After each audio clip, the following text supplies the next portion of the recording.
When on the road, it's important to remember to go down the hill in the same gear you climbed up in. One of the quickest ways your brakes will fail is if you're not driving in the lower gear.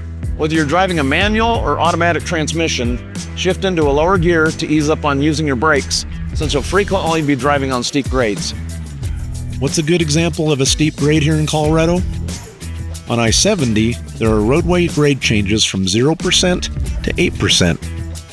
If you're approaching a grade that is 6%, that means for every 100 feet of distance, there's a 6-foot drop in the descent. Using your low gear throughout these grade changes will help you from braking frequently.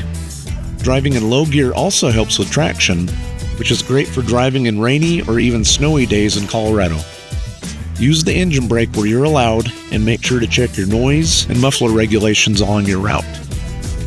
And one more thing, don't use your engine brake on a wet or slick road. It could cause you to jackknife. Remember, there are numerous brake check areas all around the state of Colorado, so be sure to visit freight.cotrip.org to locate and utilize them along your route.